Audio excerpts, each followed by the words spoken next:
Muy buenas tardes, mi nombre es Carolina Cruz. En el día de hoy estaremos dando la introducción a lo que son tres temas diversos de lo que es la psicopatología, donde estaremos trabajando lo que es la psicopatología del lenguaje, psicopatología de la afectividad y alteraciones de la conciencia. Esta actividad será evaluada y calificada por nuestra maestra de nuestra Universidad Autónoma de Santiago, recinto de Dajabón, Ana Martínez, donde le damos entrada a nuestro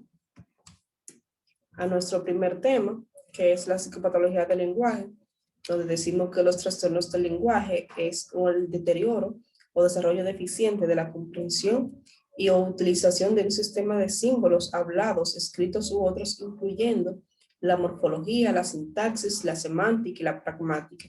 Por tanto, los niveles que actualmente se usan para la organización lingüística son el fonológico, semántico, sintáctico y pragmático, superando la división clásica en torno a tareas globales como la lectura, el habla, la estructura, la comprensión auditiva, la femia, que es el área de Broca, que son anomalías del lenguaje que consisten en pérdida del habla secundaria, a lesiones en el lóbulo frontal izquierdo, que es afemia, cuando está sustituido posteriormente por la afasia, que la afasia es el trastorno del lenguaje que se produce como consecuencia de una lesión cerebral. Esa lesión es de carácter focal y no difuso, por lo tanto son trastornos adquiridos en personas adultas que anteriormente dominaban el lenguaje, criterio de evaluación de Boston. La clasificación de la afasia en la actualidad se clasifica cortical y subcortical dependiendo de la localización de las lesiones, principalmente los síndromes afásicos corticales. Son como las reglas que hay entre la fase de afección motora, que existe en dificultad principal de la producción de la comprensión conservada, y el contrario ocurre en la fase de afectación sensorial, en la que la dificultad principal está en la comprensión, manteniéndose conservada la producción. Afasia amónica, apnéxica o cortical. Es la característica básica, que es la anomalía, la dificultad para encontrar palabras, restos conservados, salvo por lo que la presencia de las circunloquios para superar la anomalía. Su localización está clara, se presenta en el área de 37-39 de Broadway. La fase de conducción, característica básica de comprensión,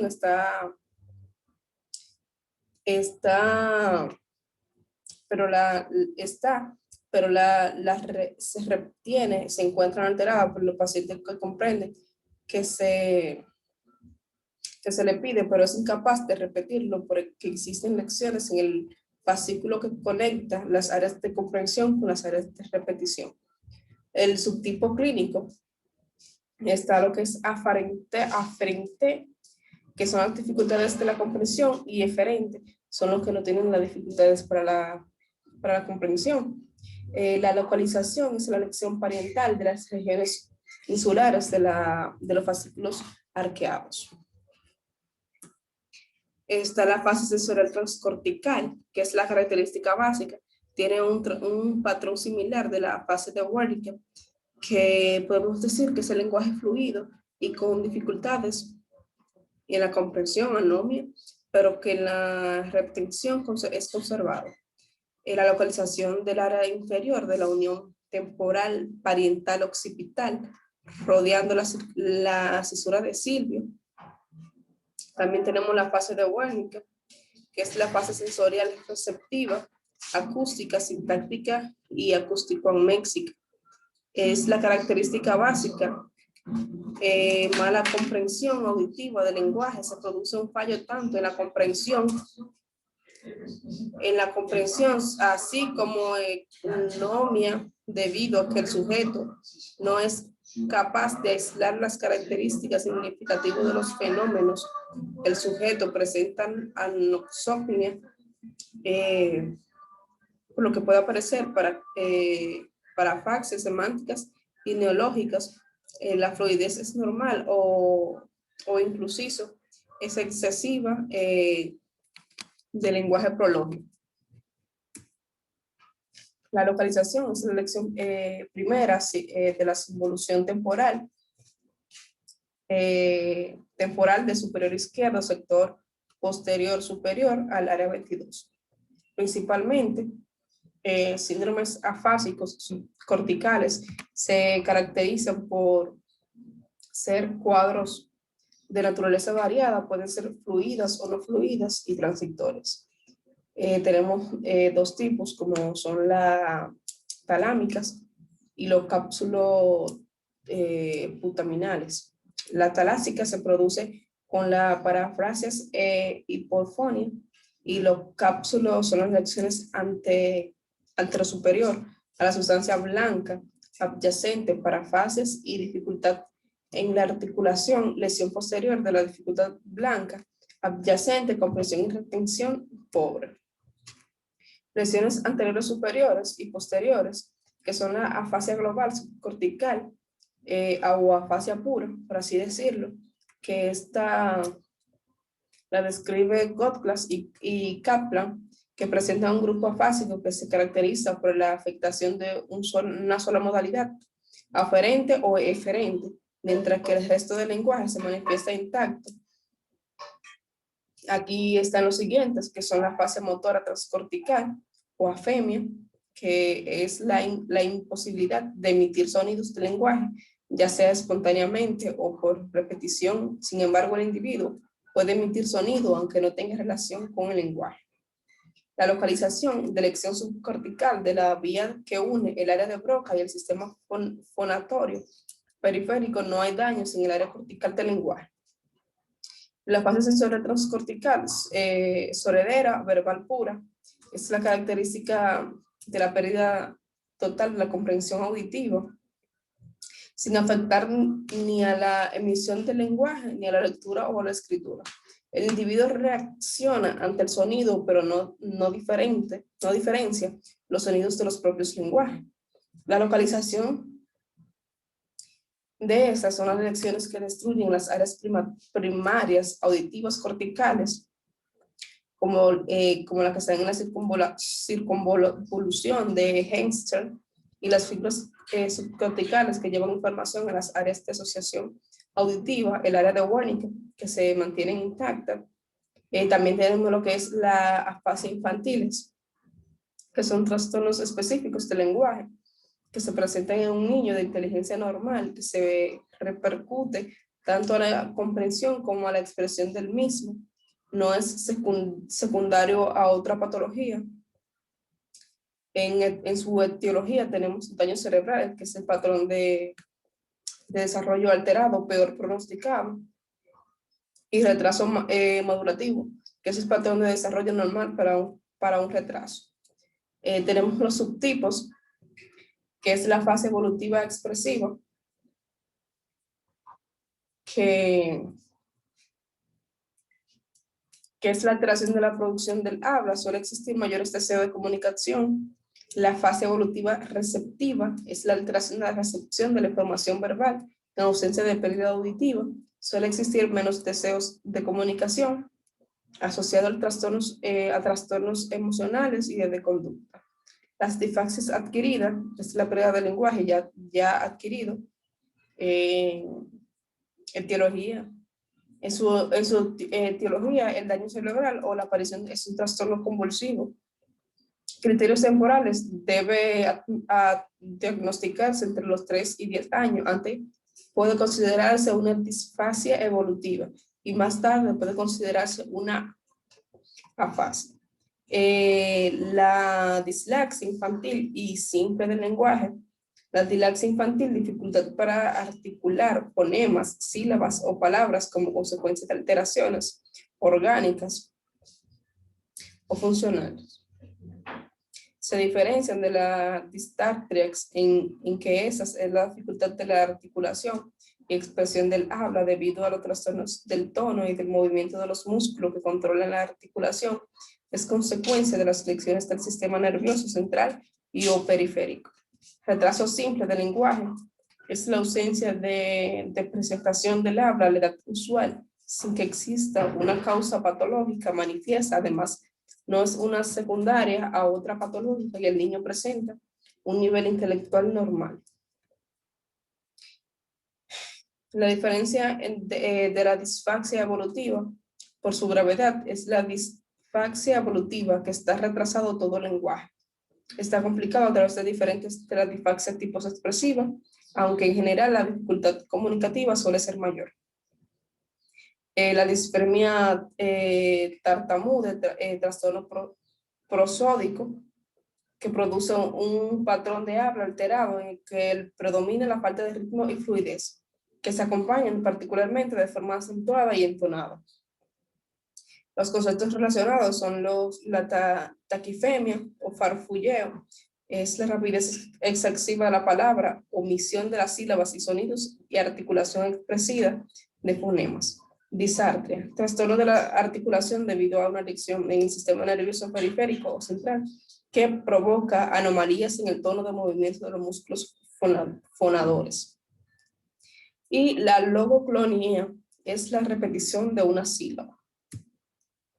Tenemos como nuestro segundo tema, es un tema muy corto, que es la psicopatología de la afectividad, que podemos definirlo como que es el conjunto de estado de tendencia en el sujeto experimenta de manera propia e inmediata la subjetividad que influye en toda su personalidad y comportamiento, trascendencia, en especial en su expresión, y que normalmente se distribuye en polos dicotómicos, polaridades como placer, dolor, agradable, desagradable, alegría, tristeza, etc. Conceptos relacionados con esto son las emociones, que son respuestas afectivas internas que va acompañando de experiencias somáticas por lo general, vegetativa, y a que se producen de formas bruscas que en respuesta a una experiencia interna o externa son sentimientos intensos de duración breve y aparición brusca. Por ejemplo, el miedo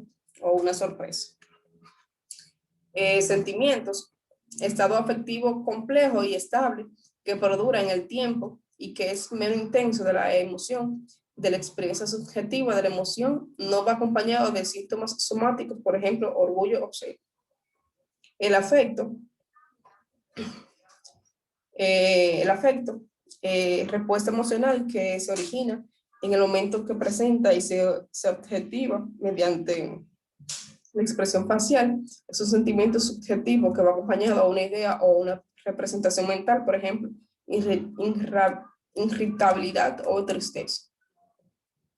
Humor, estado emocional basal del individuo que se equipara con el estado de ánimo. Es la emoción persistente y mantenida de forma subjetiva y que se puede observar por otros, puede ser espontánea o ir procedimiento de estímulo, ya sea internos o externos. Nuestro próximo tema es la psicopatología de la conciencia, que es la capacidad del organismo para conocer las propias experiencias y las de nuestros alrededores, junto a la posibilidad de darse cuenta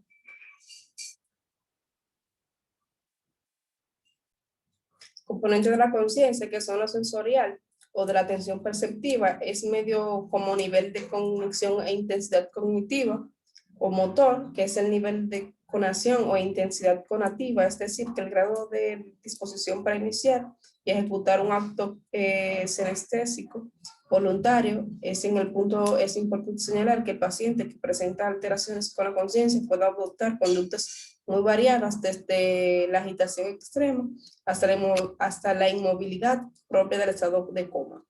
La división clásica de las alteraciones de la conciencia está en la cuantitativa y cualitativa. Y la cuantitativa es cuando implica alteraciones de nivel de conciencia o eje vertical.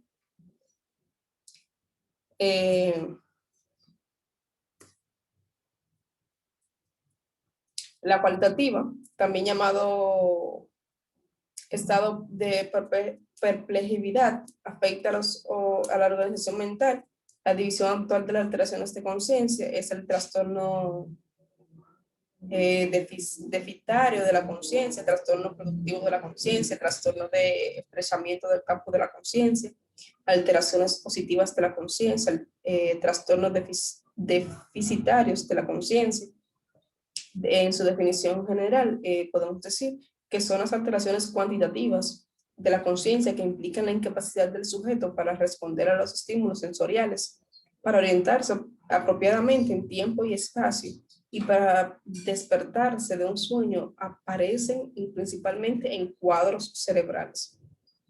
Trastorno productivo de la conciencia es la definición de anomalía de la conciencia que originan a dar lugar a la aparición de estructuras alucinatorias y a contenido que no corresponden con la realidad. Sus tipos son las alteraciones globales y alteraciones circunscritas. Las alteraciones globales son productivas de la conciencia, que abarcan todo el campo de la conciencia. Como sus características tenemos las principales, que son, siempre tienen un carácter patológico, inicio súbito, corta duración con posibilidad de retorno del estado previo de la normalidad, repercusión global en el funcionamiento y no confundir con la presencia de un cuadro delirante. Trastornos del estrechamiento del campo de la conciencia. Podemos decir que es la ruptura de la continuidad del flujo normal delirante, pensamiento, percepciones, junto con el comportamiento en apariencia normal, supone una disociación entre la cognición perceptiva y la conductual, apareciendo de la conducta como automática. Sus características son la disminución del nivel de alerta o atención, desorientación alopsíquica o sin falta de orientación, automatismos conductuales, reactividad a los estímulos parcialmente conservados, amnesia del episodio y ausencia del delirio. Esas aparecen en la epilepsia y en trastornos orgánicos, también en trastornos histéricos. Alteraciones positivas en la conciencia, hipervigilación, definición, que es la evaluación patológica del nivel de conciencia como resultado de la excitación del sistema neurobiológico que controla la atención y las alertas. Como sus características tenemos la sensación subjetiva de la claridad mental, el aumento de actividad motora y a menudo también verbal, pero no necesariamente se va acompañado de un mejor rendimiento o elevada distractibilidad. La hiperfrenia, cuando grado de vigilancia es máximo. Aparece en estado maníaco, alguna forma de esquizofrenia, intoxicación por alucinógenos y drogas noradrenérgicas. Hasta aquí mi parte. Muchas gracias.